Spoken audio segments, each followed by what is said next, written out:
సన్న బేల గ్రామాల్లో ఎస్వీఎఫ్ కింద నిధులు విడుదల చేయడం పట్ల కాంగ్రెస్ శ్రేణులు CM Revanth Reddy Congress party Adilabad assembly incharge Kandi Srinivas Reddy చిత్రపటాలకు పాలాభిషేకం చేశారు.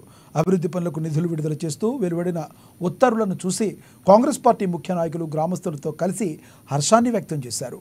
బేల మండలంలోని పలు గ్రామాల్లో అభివృద్ధి పనుల కోసం ఇన్ఛార్జి కంది శ్రీనివాసరెడ్డి చొరవ తీసుకుని జిల్లా ఇన్ఛార్జి మంత్రి సీతక్క సహకారంతో నిధులను విడుదల చేయించడంపై సంతోషం వ్యక్తం చేశారు.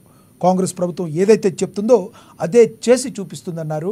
రాబోయే రోజుల్లో కంది శ్రీనివాసరెడ్డి ఆధ్వర్యంలో బేల మండలానికి మరిన్ని నిధులు వస్తాయని వారు ఆశాభావం వ్యక్తం చేశారు. కమిటీకి ఇక్కడ 5 లక్షల వ్యయంతో ఎస్డిఎఫ్ నిధుల నుండి కమ్యూనిటీ హాల్ శాంక్షన్ అయింది. మరి దీనికి గాను ఈరోజు బేలా మండల ఏదైతే బేలా జామా మసీద్ కమిటీ వారు మా అసెంబ్లీ ఇన్ఛార్జ్ కంది శ్రీనివాసరెడ్డి గారి చిత్రపటానికి పాలాభిషేకం చేయడం జరిగింది.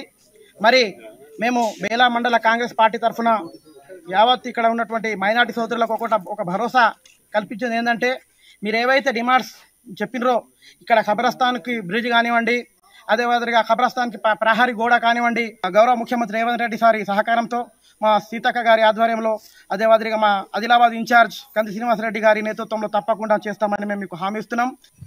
కాంగ్రెస్ పార్టీ ఆధ్వర్యంలో కంది సీనన్నకు పాలాభిషేకం చేయడం జరిగింది. ఎందుకంటే కాంగ్రెస్